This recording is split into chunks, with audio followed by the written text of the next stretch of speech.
Hi everyone, this is Roshni and you're most welcome to Unlearn with Vishal Verma, our YouTube channel Top 10 MCQ of the Week की series में आज आपके साथ discuss करने वाली हूँ मैं current GK on people development and environment का पार्ट 4। आई होप आपने फर्स्ट सेकेंड थर्ड पार्ट को देख लिया होगा और बहुत ही ज़्यादा सीखा होगा, वो भी इंजॉय करते हुए और क्वेश्चंस के डायमेंशंस को समझते हुए। और इससे पहले क्वेश्चंस को करने से पहले अगर आपने चैनल पर न्यू है और सब्सक्राइब नहीं किया तो कर लीजिए और बेल आइकन को ज़रूर प्रेस कर दीजिए, जिससे कि आने वाले वीडियोस की नोटिफिकेशन और अदर इन्फॉर्मेशन आपको काइंडली प्रोवाइड होती रहे।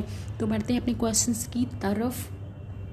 हमारा पहला क्वेश्चन है, which among the following is not required for the formation of photochemical smoke. आपने फोटोकेमिकल स्मोक के बारे में सुना होगा, हम साइंस प्रोजेक्ट में पढ़ते थे अपने। तो यहाँ पे आपको बताना है कि कौन सा ऐसा गैस है जो रिक्वायर नहीं करता है फॉर्मेशन में फोटोकेमिकल स्मॉग में। A oxygen, B oxide of nitrogen, C carbon monoxide, D sunlight. तो इसका राइट आंसर मैं आपको बता दूं, राइट आंसर है कार्बन मोनोऑक्साइड, जो कि है उसकी रिक्वायरमेंट नहीं होती है फोटोकेमिकल स्मॉग के लिए। आप एक्सप्लेनेशन के लिए इसको देख सकते हैं, यहाँ के सारे का सारा एक्सप्लेनेशन मैंने ऐड कर दिया है, जो कि बहुत ही इंपॉर्टेंट है अदर डायमेंशंस को समझने के लिए। नेक्स्ट क्वेश्चन है, the Nairobi Convention is for protection, management and development of which of the following। तो बताना है कि नैरोबी जो कन्वेंशन था वो किसके लिए, किसके प्रोटेक्शन मैनेजमेंट के लिए किया गया था। A marine environment, B desert biomass, C coastal and inland wetlands, D Arctic and Antarctic. तो इसका राइट आंसर है मरीन इन्वायरमेंट। जी हाँ, नैरोबी जो कन्वेंशन था वो एक पार्टनरशिप थी गवर्नमेंट और सिविल सोसाइटी और प्राइवेट सेक्टर के बीच में, जो कि वेस्टर्न इंडियन ओशन रीजन के द्वारा किया गया था, जो कि हेल्दी रिवर्स कोस्ट ओशंस के लिए। इसका पर्पस था, विजन था इसका, by providing a mechanism for regional corporation, coordination and collaborative action, जो कि हमें कॉन्ट्रैक्टिंग पार्टीज जो थी इसकी हार्नेस रिसोर्स एक्सपर्टीज को बढ़ा रही थी, stakeholder and interest groups को, जो कि एनवायरनमेंट की प्रॉब्लम्स को सॉल्व करते हैं, reason coastal and marine environment को। तो इसमें आप समझ सकते हैं अदर डायमेंशंस को भी, इसीलिए यहाँ पे एक्सप्लेनेशन को ऐड किया है। Nairobi convention the right answer for this question, marine environment. बढ़ते हैं नेक्स्ट क्वेश्चन की और यहाँ पे काफ़ी ज़्यादा एक्सप्लेनेशन है जो कि आप देख सकते हैं। तो नेक्स्ट क्वेश्चन है हमारा, consider the following regarding black carbon, यानी कि आपको बताना है कि कौन सा स्टेटमेंट सही है ब्लैक कार्बन के according. A, it is a solid particle or aerosol. B, it is commonly known as soot. C, 25% to 35% of BC in global atmosphere comes from India and China. D, all of the above। तो देखते हैं इसका answer क्या है। Answer है और D, all of the above. जी हाँ, ब्लैक कार्बन बीसी के बारे में सारे के सारे जो स्टेटमेंट दिए हैं वो करेक्ट हैं। इसका एक्सप्लेनेशन आप देख सकते हैं कि ब्लैक कार्बन बहुत ही ज़्यादा इंपॉर्टेंट एक पार्टिकल है हमारे इन्वायरमेंट में, जो कि काम आता है, एक एयर पोल्यूटेंट भी है ब्लैक कार्बन। इसके सारे एक्सप्लेनेशन को यहाँ पे काफ़ी अच्छे से ऐड किया है, आप इसको देख सकते हैं, बहुत ही एक थॉरली आप इसको पढ़ सकते हैं कि क्या आप देख लेते हैं कि क्या ब्लैक कार्बन जो है बैड फॉर हेल्थ है। तो एक ये एलिमेंटल कार्बन है जो वेरी लो टॉक्सिटी है, इसमें health hazard data presented there is based on exposure to carbon black, right, not elemental carbon. तो chronic inhalation exposure to carbon black में रिजल्ट इन टेम्प्रेरी और permanent damage to lungs and heart के लिए, कि आपके लिए health को नुकसान पहुंचा सकता है ब्लैक कार्बन आपका। तो जी हाँ, is bad for health, black carbon is bad for health. Next question हमारा क्या है, an expert committee report on drowning a valley means to say destroying a civilisation is related to which dam project. आपको बताना है। ये question आपका current का है बिल्कुल, ये आपको न्यूज़पेपर में ऐसे क्वेश्चन देखने को मिलते हैं, तो आप न्यूज़पेपर पढ़ सकते हैं एनवायरनमेंट के लिए। बेसिकली बहुत ही ज़्यादा करंट की न्यूज़ ऐसी ही निकलती हैं। यहाँ पे क्वेश्चन का रखने का डायमेंशन यही था कि आप इसमें बताना है आपको, drawing a valley destroying a civilization किस प्रोजेक्ट को रिलेटेड है। A Sardar Sarovar dam, B Hirakud dam, C Nagarjuna Sagar dam, D Almatti. इसका राइट आंसर है आपका सरदार सरोवर डैम। सरदार सरोवर डैम जो है आपका दूसरा भारत का सबसे बड़ा बांध है, जो कि नर्मदा नदी पर बना है, 138 किलोमीटर ऊंचा है।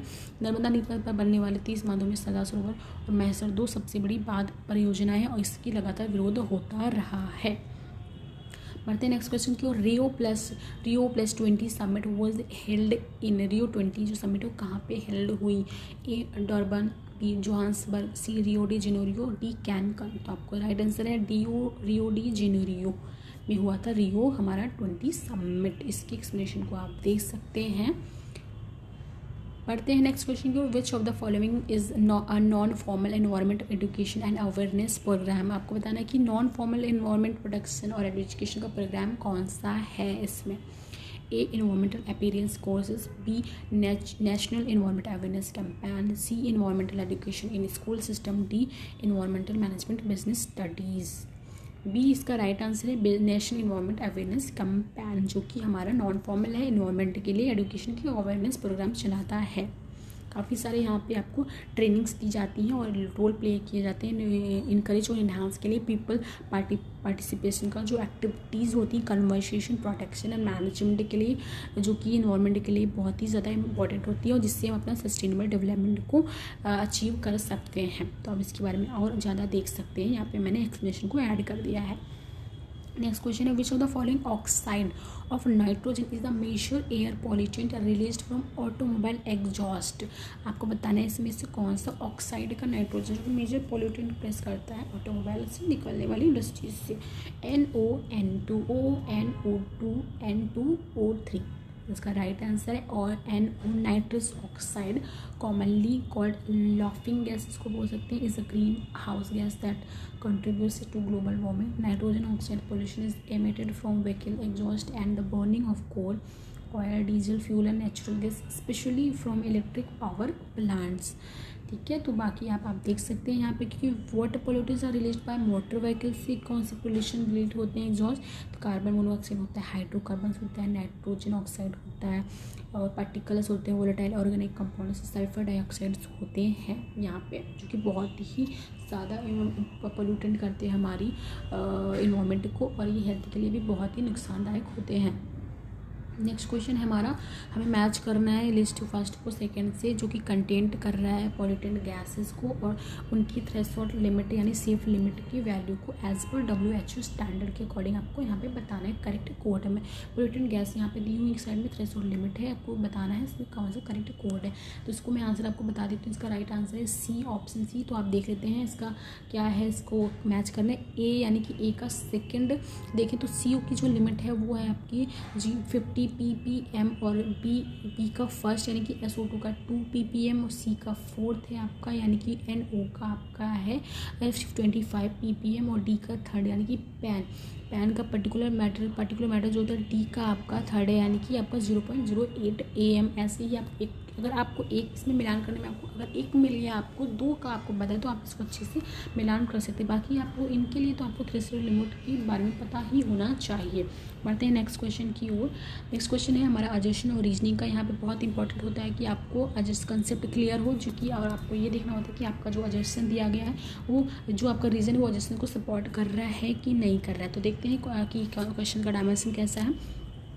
अजर्शन आपका बोल रहा है कि natural gas is very attractive eco friendly fuel. Reason बता रहा है कि it produces few pollutants and less carbon dioxide per unit energy than any other fossil fuel on combustion. Right, तो आपको आइडेंटिफाई करना है आंसर कि दोनों सही हैं या दोनों गलत हैं या सही है, तो एक्सप्लेनेशन है कि नहीं है ये आपको बताना है। इसका राइट आंसर मैं आपको बता देती हूँ। इसमें आपका राइट आंसर है ए, बहुत ANR2 है, उसका करेक्ट एक्सप्लेनेशन है आर। आपका ए का एक्सप्लेनेशन करेक्ट है। तो बता दूँ नेचुरल गैस जो कि है also called fossil gas, sometime just guess, is a naturally occurring hydrocarbon gas mixture consisting primarily of methane but commonly included varying amount of other higher aliveness and sometimes a small percentage of carbon dioxide, nitrogen, hydrocarbon, sulfur और helium। I hope आप अच्छे से समझ गए होंगे। पढ़ते हैं next question की ओर। Earth hour is organised by, earth hour किसके द्वारा ऑर्गेनाइज किया जाता है आपको बताना है। A UNESCO, B earth hour foundation, C world wide life fund, D united nation environment programme. इसका आंसर मैं आपको बता दूँ, इसका राइट आंसर है वर्ल्ड वाइड लाइफ फंड के अकॉर्डिंग अर्थ आवर डे बहुत ही इंपॉर्टेंट है, जो कि वर्ल्ड वाइड लाइफ फंड के अकॉर्डिंग आपको ऑर्गेनाइज किया जाता है, जो दुनिया की सबसे बड़ी largest most respected independent conservation organization है वर्ल्ड वाइड लाइफ फंड।